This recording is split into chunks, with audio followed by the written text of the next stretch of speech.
saan kami nagpapagupit. Kung saan si Travis nagpapagupit, doon lagi siya nagpapagupit.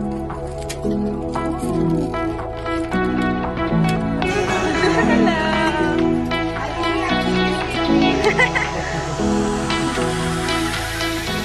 They miss you!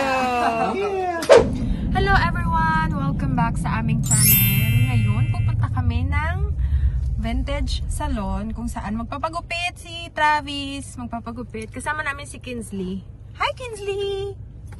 Ayan si Kinsley. May pasok ako mamayang hapon. Sasaglit lang kami sa salon kasi nga kailangan na niya magpagupit daw. Kahit hindi naman. You don't need haircut. Yeah, it needs to be go up. Oo, gusto niya malinis yung ano niya. Laka ng pimples ko ano. So ayun. By the way, kaka-upload ko lang nung bago naming video na apartment tour. Ayun yung bago naming tutuluyan and super excited akong lumipat kasi nga medyo malawak siya ng kaunti dito sa tinutuluyan namin ngayon. And may dalawa siyang bedroom, dalawang bathroom, tapos may bathtub din siya. Tapos meron, yung garage nga lang medyo maliit siya ng kaunti dun sa garage namin ngayon. Pero okay na din, basta meron kaming extra room, no? And madami siyang parang mga storage na kung saan pwede mo lagay mga anik-anik mo, kung mga damit mo, ganun. So hindi na namin kailangan bumili ng drawer, although may drawer naman kami para sa damit namin, ano. So ayun, and by the way, eto nga pala, we have another 3 years here in Virginia, so we're planning to either stay in that apartment or buy a house here in Virginia. So medyo ano pa rin kami, medyo alanganin pa rin kami, ano, kasi it's so expensive. It's super expensive. Wala kang makikitang mga maano na bahay. So, syempre, nasa henerasyon na tayo ngayon na lahat mahal. Ano? So, ayun, kasi iniisip din namin na sayang yung binabayad ni Travis monthly sa apartment. Kasi nga, yun, napupunta lang dun sa apartment, sa OPA. So, why not daw na magbili kami ng bahay dito, ano. Pero ang hirap nga lang talaga maghanap, tapos ang dami mong kailangan i-check kung maganda ba yung neighborhood, kung okay ba sila, ganon. Madami kang dapat i-consider bago ka talaga bumili ng ano dito. Di tulad sa Pilipinas. Okay, although ganon din naman sa Pilipinas, pero dito kasi super. Meron na siyang nagustuhan na dalawa. Binigyan siya ng choices. Sino yun? Who's Alexandra? Is she the... Yeah, our realtor? Yeah, oo, yun. Siya yung nagsisend kay Travis ng mga bahay kung yung mga choices na pwede niyang, mga bahay na pwede niyang tignan, gano'n. Tapos meron siya nagustuhan na dalawa. Pero hindi pa namin alam, no. So, sasabihin namin sa inyo kung bibili kami ng bahay soon or magstay kami dun sa bago naming apartment. Kasi sayang 3 years. 3 years pa kami dito, mga besh. 3 years is a long time to pay for an apartment. Right. And not get equity from a house. O, diba? So I would rather have the Navy pay the house down. O, kasi Navy yung nagbibigay sa kanya ng allowance for the house, ganon, yung BAH na tinatawag nila. So, kasi nga, sayang nga naman talaga. And, yun lang, uupa ka, tapos, at the end, we can sell.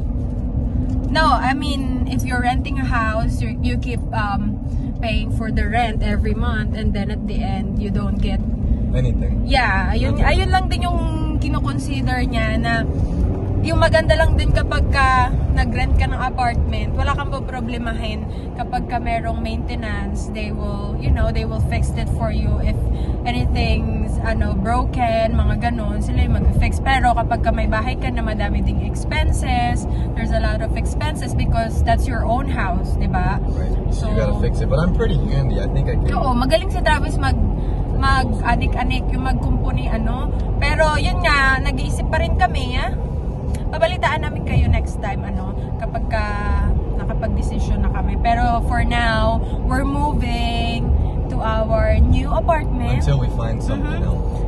Kung saan we love kasi mas gusto namin yung bagong apartment kasi medyo malaking space. And I love the paint, the wall paint. Yeah. It's brighter than our, you know, Because white. apartment right now. Kasi maaliwalas na siya tignan ba. So kung napanood niyo yung apartment tour namin na in-upload ko kanina lang, bago lang yun, makikita nyo doon, no? So pupunta kami ngayon ng vintage salon and we'll see you there, guys. Medyo papakita ko sa inyo kung saan kami nagpapagupit, kung saan si Travis nagpapagupit. Doon lagi siya nagpapagupit. How much you paid for your haircut? It's like 27, so I give him 30. Oo, kasi tapos may tip lang siya ng mga So, okay na din, di ba? Hindi naman masyadong mahal. May iba dito kapag kasi iba kang salon, maabot ng 100, 150. Yung mga mamahaling salon na talaga yun. Pero maganda rin kasi magupit yung mga doon. Pasensya na kayo, yung pimples ko medyo nakakaagaw pansin, kasi nga napakalaking kakaroon na din kasi ako, So, yun lang, guys. See you there. A few moments later. Andito na tayo. Ayan yung vintage barber salon. You excited, Kinsley? Kinsley's excited. Na-miss nila si Kinsley kasi pwede yung aso sa loob. Hey, babe. Dadali namin si Kinsley sa loob. You gonna grab her? You grab her na. Dali na, babe. Kasi mag-video ako. I-video ko kayo. Diba? Tara, samahan nyo kami pumunta sa loob. Malapit nga pala to sa mga meron dito bangko, may restaurant din ata dito. Oh, Kinsley. What you doing? Oh. Hello. I think we have a cheesecake for you. They miss you. She is getting big. We have a cheesecake for you. Oh, tree. What do you have for him? Where's sila si Kinsley? Huh?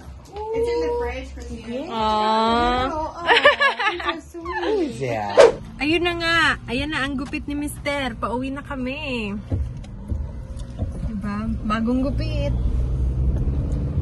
Wala si Sandra. Siya yung Filipina na laging pinupunta ni Travis kasi siya yung nagugupit talaga kay Travis. Pero yung isa yung kasi nasa bakasyon siya. Pero ang ganda rin ng niyo. Papunta na kami sa bahay kasi uwi na kami. Hindi na kami pupunta sa... We don't have to go to Home Depot because I need to... Yeah, Kasi may pasok ako ng 3, alas 2 na ng 2:06 na. So, kailangan ko mag-get ready and para pahinga ng kaunti Oh yeah, bago I like. ko pumasok. She did a good job. Yeah, I like it. Diba? Ang ganda, oh. One more time, dali. Diba? Ang gwapo ka na ulit. Charot. You're always gwapo. Hi, Of course, Kinsley! Kinsley! You wanna say hi to them? Come here. What are you doing? Oh, so yun na nga, guys, pauwi na kami and yun lang ang vlog natin for today, quick vlog lang So see you again next time, bye.